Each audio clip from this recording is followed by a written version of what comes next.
Hello everyone. Our today's topic is the naming of cats, which is written by T.S. Eliot. तो T.S. Eliot के बारे में पहले हम पढ़ेंगे जिससे हमारा पोएम का कंसेप्ट क्लियर हो जाए।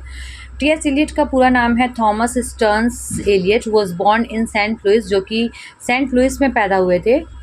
ये एक पोएट थे, उसके साथ ही ये प्ले राइट भी थे। प्ले राइट क्या होते हैं? जो ड्रामाज वगैरह लिखते हैं उसे प्ले राइट बोलते हैं। लिटरेरी क्रिटिक भी थे। His writing was usually very complex. तो ये जो राइटिंग्स, इनकी जो पोएम्स या फिर स्टोरीज होती है वो जनरली बहुत कॉम्प्लेक्स होती है। इट मीन्स दैट थोड़ी डिफिकल्ट होती है समझने में। और इसके पोएम्स में ना बहुत सारे हिस्टोरिकल एंड मिथोलॉजिकल लोगों के एंड इंसिडेंट्स के रेफरेंसेज होते हैं। ओके, इट मीन्स दैट इनकी पोएम अगर हम पढ़े तो हमें मिथोलॉजिकल एंड हिस्टोरिकल इवेंट्स भी पता चलेंगे। However he also wrote many humorous poems. इसके अलावा इन्होंने बहुत सारी ह्यूमरस पोएम्स भी लिखी है। ह्यूमरस पोएम्स क्या होती है? जिसे पढ़कर हमें हंसी आए। कैट्स के बारे में कुछ लोग होते हैं जिन्हें पेट बनाना बहुत पसंद होता है, तो इन्हें कैट्स को पेट करना और उसके बाद उनके डिफरेंट नेम्स को रखना बहुत पसंद आता था। और इनकी एक बुक है जिसका नाम है ओल्ड पॉसम्स बुक इस प्रैक्टिकल्स कैट्स। इसमें क्या हुआ, ये जनरली क्या किए हैं, कैट्स के बारे में ही लिखे हैं। और इन्हीं जो पोएम्स को इन्होंने कैट्स के बारे में लिखा है उसको एक म्यूजिकल फॉर्म दिया था एंड्रयू लॉर्ड ने, Webber to create a musical Cat which became a hit in the West End of London and on Broadway in New York, जो आगे चलकर बहुत ही ज़्यादा हिट बन गई थी, जो वेस्ट एंड ऑफ लंदन में एंड न्यूयॉर्क में। तो चलिए अब हम पोएम को शुरू करते हैं बिना किसी देरी किए। Welcome back everyone, this is Aarti Sharma, you are watching study table. अगर आपने अभी तक चैनल को सब्सक्राइब नहीं किया है तो चैनल को सब्सक्राइब करना ना भूलें, क्योंकि अभी मैं कंटिन्यू कर रही हूँ class 7 modern English reading circle book. उसके बहुत सारे चैप्टर्स ऑलरेडी अपलोडेड है मेरे चैनल पर, आप प्लेलिस्ट पर जाकर चेक कर सकते हो। एंड इसके अलावा बहुत सारे चैप्टर्स जो आपको समझने हैं आप मुझे कमेंट करिए, मैं उसे पहले बना दूंगी। अदरवाइज सिक्वेंसली जैसे मैं अपलोड कर रही हूँ वैसे अपलोड होगा। तो चलिए हम पोएम को समझते हैं। The naming of cats is a different matter. यहाँ पर स्पीकर जो है वो क्या बोल रहा है कि कैट का नेमिंग करना, जो नेमिंग सेरेमनी होता है वो एक डिफ़िकल्ट मैटर है, बहुत ही मुश्किल काम है। It is not just one of your holiday games. ऐसा नहीं है कि आप हॉलीडे में बैठे हो, इट मीन्स जब आप फ्री हो और आप उसको जस्ट अपना काम कर रहे हो और वो काम पूरा हो जाएगा।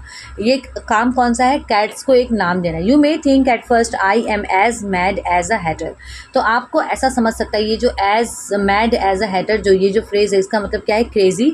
आप अगर मेरी पोएम पढ़ो और मैं जो बोल रहा हूँ वो अगर आप सुनो तो आपको ऐसा लग सकता है कि मैं पूरी तरीके से क्रेज़ी हूँ। When I tell you a cat must have 3 different names।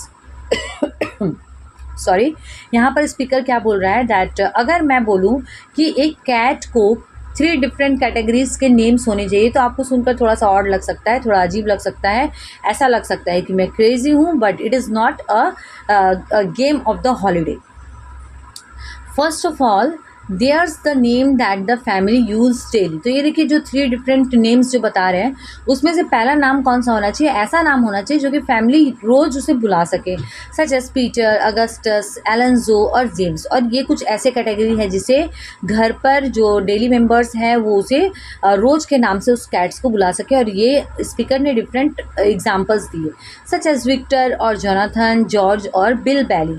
तो ये सारे नाम हैं जो कि पोएट उस कैटेगरी में रख रहा है जब फैमिली मेम्बर्स जो है उस कैट को डेली बुला सके। All of them sensible everyday names. तो यहाँ पर वही बात स्पीकर ने रिपीट की, there are fancier names if you think they sound sweeter. और उसके अलावा फर्स्ट कैटेगरी तो वो हो गई ये वाली, and after that second category यहाँ पर जो स्पीकर है वो बोलते हैं फैंसियर नेम। ज़्यादा फैंसी नेम की अगर बात करो तो वो ये है, some for the gentleman, some for the dames. Gentleman यहाँ पर आ रहा है मेल कैट्स के लिए एंड डेम्स यहाँ पर आ रहा है फीमेल कैट्स के लिए। तो यहाँ पर स्पीकर बोलते हैं कुछ जेंटलमैन कैट्स के लिए और कुछ डेम्स कैट्स के लिए मेरे पास नाम है, जैसे प्लेटू, एडमस, इलेक्ट्रा, डिमिटर। ये सारे नेम मिथोलॉजिकल नेम से रिलेटेड है। ओके, एंड आफ्टर दैट देखिए नेक्स्ट लाइन्स क्या बोल रही है, but all of them sensible everyday names, but I tell you a cat needs a name that's particular. और उसके अलावा देखिए यहाँ पर जो स्पीकर है वो क्या बोल रहा है, ठीक है ये सारे नेम भी सेंसिबल है, लेकिन उसके अलावा भी एक कैट को एक ऐसा नाम चाहिए जो कि पर्टिकुलर हो, इट मीन्स दैट पिकुलियर हो। अ नेम दैट्स पिकुलियर। पिकुलियर मतलब स्ट्रेंज। जनरली हम जब अपने बेबीज़ का या फिर पेट का नाम रखते हैं तो हम बहुत कोशिश करते हैं कि इसका ऐसा नाम होना जो कि बहुत ही यूनिक हो और सबको बहुत ही अट्रैक्टिव लगे। यही चीज़ स्पीकर के साथ यहाँ पर भी है।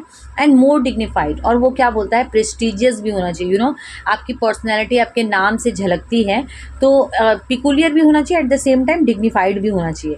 As how can he keep up his tail perpendicular. Perpendicular क्या होता है, ये एक पोजीशन है, एक एंगल है, जैसे एकदम स्ट्रेट तरीके से होता है, उसे परपेंडिकुलर बोलते हैं। तो इसमें क्या बोला हुआ है कि मेरा जो कैट है उसका ऐसा नाम होना चाहिए, पिकुलियर होना चाहिए, डिग्निफाइड होना चाहिए, कि वो अपने नाम के ऊपर लाइक घमंड कर सके और अपनी पूंछ को एकदम परपेंडिकुलर पोजीशन में रखा जा सके।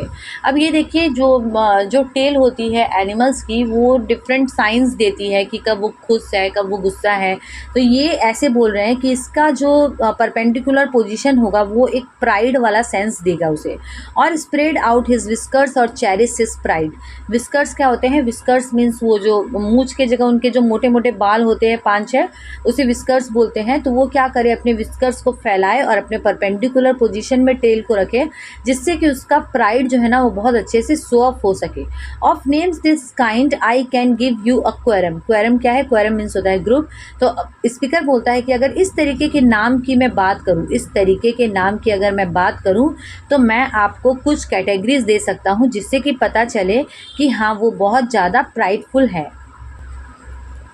तो देखिए, जो प्राइडफुल नाम की जो कैटेगरीज है वो यहाँ पर है, सच एज मोंकस स्ट्रैप्स, क्वेकेक्सो और कॉरिकोपेट, सच एज बम्बा लुरीना और एल्स जेली रोरम। तो ये सारी कैटेगरीज है नाम की। Name that never belong to more than one cat. और ऐसे नाम है ये जो कि आपने सिर्फ किसी एक कैट का ही सुना होगा, किसी और दूसरे कैट का नहीं सुना होगा। But above and beyond their still one name left over. But ये दोनों कैटेगरीज के अलावा भी एक नाम है जो कि अभी बचा है, and that is the name that you never will gas. और वो ऐसा नेम है जो कि आप कभी गैस ही नहीं कर सकते हो।